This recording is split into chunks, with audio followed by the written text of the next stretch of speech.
Айжан мен Нұрланның үйлену тойынан кейін 3 ай өтті. Нұрлан шетелдік компанияда жұмыс істеп, айына 2-3 рет қана Алматыға оралатын. Олар Серіктің Нұрланның әкесінің Алматының орталығына жақын жердегі үлкен 4 бөлмелі пәтерінде тұратын. Серік әйелі қайтыс болғалы жалғыз өмір сүріп, зейнеткерлікке шыққан. Бірақ дене бітімі әлі мықты, биік бойлы, қатал жүзді ер адам еді. Айжан пәтерге алғаш келген күні Серік оны мұқият қарап шықты. Жас келіннің нәзік иығы, тар шалбарының астындағы ұзын аяқтары мен жұмсақ күлкісі оның көңілін бірден аударды. Кешке дастархан басында Серік «Қызым, үйге қош келдің» деп Айжанның қолын ұзақ ұстады. Содан кейін кездейсоқ оның белінен сипап өтті. Айжан шошып кетті, бірақ ештеңе демеді. Жаңа отбасының алдында ұят болады деп ойлады. Серіктің көздері сол түні ұзақ уақыт бойы жас келіннің денесінен айырылмады. Нұрлан тағы да іс сапарға кетті. Пәтерде Айжан мен Серік екеуі ғана қалды. Серік әрбір мүмкіндікті пайдаланып, келінге жақындай бастады. Таңертең Айжан кофе қайнатып жатқанда артынан келіп, «Суық түсіп қалма» деп екі қолын белінен құшақтап, денесін өзіне тартты. Саусақтары біртіндеп жоғары көтеріліп, кеудесінің астынан өтті. Айжан қызарақтап, «Әке, не істеп тұрсыз? Жіберіңізші» деді. Бірақ Серік күліп, «Мен сенің әкеңмін ғой, қорықпа» деп жауап берді. Түнде Айжан өз бөлмесінде жатқанда есік ақырын ашылды. Серік кіріп, «Ұйқың келмей тұрма?» деп сұрап, жатын орнына отырды. Қолы жас келіннің артқы жағынан бастап, жылы терісін сипай бастады. Айжанның денесі дірілдеп, бірақ қорқыныштан дауысы шықпады. Айжан бір күні ұзақ уақыт душ қабылдап, ыстық сумен шаршап шықты. Денесіне жұқа ақ орамал оранып, жатын бөлмесіне беттеді. Есік ақырын ашылып, Серік ішке кіріп келді.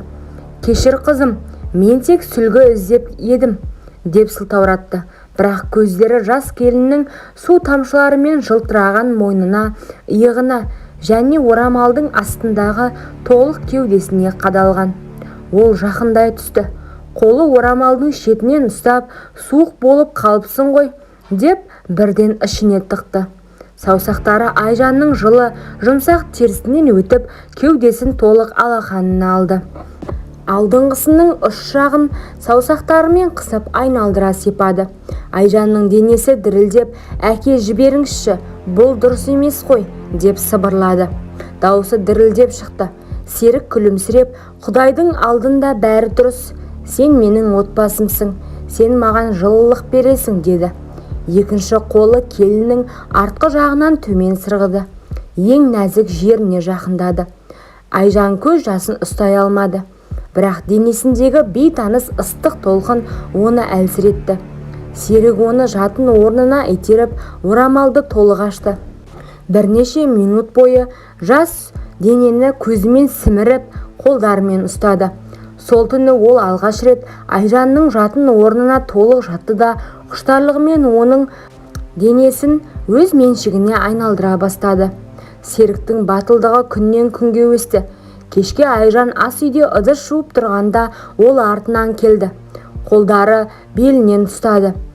«Сен бүгін өте әдемісің, Айжаным» деп сыбырлады. Саусақтары жоғары көтеріліп, көйлегінің астына кетті. Қатты қысты. Айжан қарсыласуға тырысты. «Тоқтаңыз, Нұрлан біліп қалса ше?» Серік күлді. «Нұрлан алыста, ал мен мұндамын. Сен менің қолымнан құтыла алмайсың». Ол Айжанды жатын бөлмесіне алып кірді. Саусақтары астыңғы жақтың ішіне еніп, келіннің дауысы шықты. Айжан ішінен «Мен неге шыдап тұрмын, неге айқайламаймын» деп ойлады. Бірақ ұят пен қорқыныш оны тұншықтырды. Айжан тек көз жасын төгіп жатты. Бұл енді күнделікті әдетке айналды. Серік кешкі ас ішкеннен кейін Айжанды өз бөлмесіне шақыратын. Жарықты өшіріп отыратын. сен маған өмір қайтардың деп сыбырлайтын, қолдары бүкіл денесін шарпитын. Айжан енді бәріне үнсіз көнді. Денесі кейде өз еркімен жауап беретіндей болды. Ішінде өшпенділік пен мәжбүрлі ләззат араласты. Серік сағаттап оны зерттеді. Сен енді менікісің Айжан деп қайталады. Түннің бір уағына дейін жалғасты. Айжанның беті солғын тартып, көздерінің асты көгерді. Нұрлан бір рет күтпегенде оралды. Әйелінің денесіндегі көк іздерді, мойнындағы тістеген іздерді байқады. Бұл не, Айжан? Сен маған не жасырып тұрсың деп қатты сұрады. Айжан құлап қалдым, ештеңе емес деп өтірік айтты.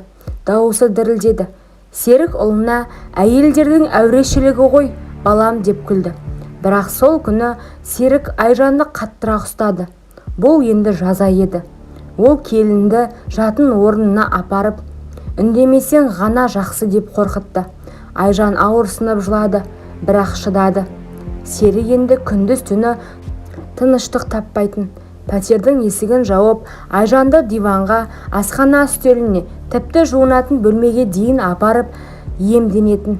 Киімін толық түсіріп, қолдарымен, тілімен бүкіл денесін шарпыды. Сен менің әйелімсің енді деп қайталады. Айжан ішінен мен бұдан құтыламын ба деп ойлады. Денесі кейде мәжбүрлі түрде жауап беретін. Серік оны өз мүлкі деп сезініп, сағаттар бойы ойнайтын. Нұрлан іс сапардан ерте оралды. Түн ортасында әкесінің Айжанның бөлмесінен шығып келе жатқанын көрді. Үй іші жанжалға толды. Әке, сен не істеп жүрсің? Деп айқайлады Нұрлан. Серік, мен сенің әкеңмін. Сен маған тәрбие бере алмайсың деп қарсылық көрсетті. Айжан бұрышқа тығылып үндемеді. Сол түні Серік соңғы рет Айжанды мәжбүрледі. Қолдарын қатты қысып, тәнін толық иемденді. Бұл қоштасу сияқты болды. Толық құштарлық пен ашу аралас. Айжан шыдамады. Нұрланға бәрін толық айтты. Қашан басталғанын, қалай мәжбүрлегенін, қандай сезімде болғанын. Нұрлан шок болды. Әкесімен ұрысып қол көтерді. Серік, ол өз еркімен келді. Мен ештеңе істеген жоқпын деп өтірік айтты. Отбасы толық ыдырады. Айжан ажырасуға шешім қабылдап, Серік пәтерінде жалғыз қалды. Бірақ көздері әлі де жас келінді аңсап тұрды. Бірнеше ай өткен соң Айжан күш жинап Серіктің пәтеріне келді. Есікті ашып, қолдарың менің денемді мәңгі ластандырды. Енді мен сенің өміріңді ластандырамын деді. Телефонынан бұрын жасырын түсірген бейне жазбаларды көрсетті. Серіктің беті бозарып, қолдары дірілдеп, жүрегі айныды. Қызым, кешір деп жалбарынды. Серік сол түні қан қысымы көтеріліп ауруханаға түсті. Айжан есікті жауып шықты. Көшеде терең дем алып тұрды. Өткен қорлықта мәңгі ұмытпаса да, енді ол еркін еді. Жаңа өмірін қайта бастады.